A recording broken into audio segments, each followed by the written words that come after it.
Welcome to The Explainer. Today we're digging into a viral and, frankly, deeply provocative video. It makes some pretty extreme claims about Nigeria and its people, so our goal here is to just unpack its arguments step by step to see how it builds its case. So right off the bat, the source material pulls no punches. It frames its entire argument around this one incredibly inflammatory question, which is also the title of the video. This question right here is the launching point for every single claim that follows. Okay, so here's our game plan for breaking this down. We'll start with its main accusation, then we'll walk through its claims about corruption and social chaos, its take on the country's ethnic divides, its allegations of a global criminal footprint, and then finally, we'll look at the source's, well, its dramatic final verdict. First up, let's get right to the video's core thesis. It puts forward this one foundational claim about Nigeria to explain why, in its view, so many of its citizens are looking to leave. And there it is. This is the absolute core premise of the entire video. The source argues that the country's condition is so bad that leaving isn't really a choice, it's an escape. It's presented as the one and only motivation for emigration. So, the natural question is, how did the country supposedly get this way? Well, the source dedicates a huge chunk of its argument to one central idea: a system of total and complete corruption. You see, the video's point isn't just that corruption exists. No, it claims that social norms have been completely flipped on their head, that criminal behavior isn't just tolerated, it's actually celebrated and rewarded. And to really illustrate this, the video maps out this kind of life path that's just fueled by bribery. It claims you can buy your grades, buy a whole new identity, and even pay the police to arrest someone who's bothering you. It's a depiction of a society where money basically makes all the rules irrelevant. And to really drive this point home, the source makes this incredibly sweeping claim. By listing pretty much every profession you can think of, from pastors to the president, it argues that corruption isn't some rare exception. It's the absolute rule, completely woven into the fabric of society. Now, according to the source, all of this alleged corruption leads directly to systemic chaos.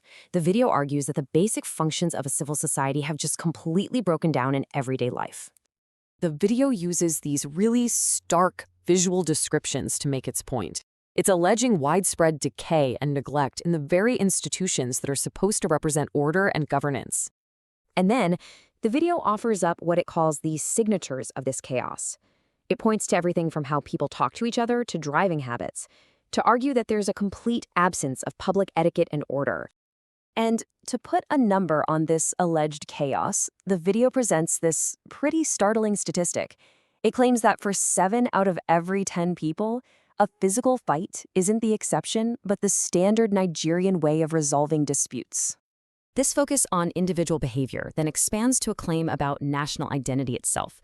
The source argues that Nigeria isn't actually a unified country, but really just a collection of warring tribes that have been artificially held together. This slide really organizes the source's most hostile claims about ethnicity. It lays out what it alleges are these fundamental, irreconcilable hatreds between the country's largest ethnic groups, and it presents them as just unchangeable facts.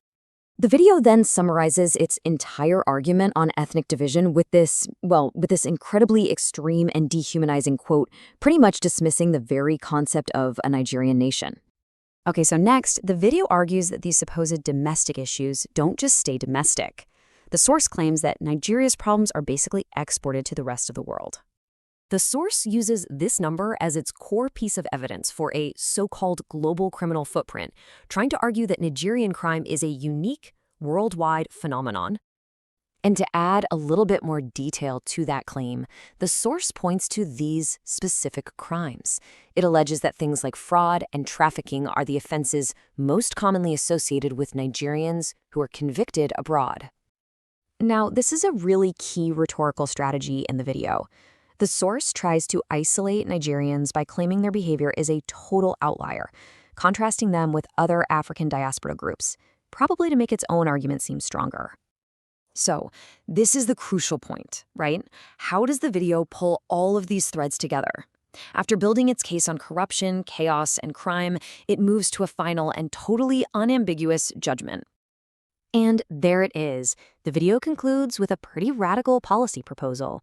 This is the moment it really shifts from just describing a situation to prescribing a solution that's based entirely on its own assessment of risk. And this is the video's final calculation.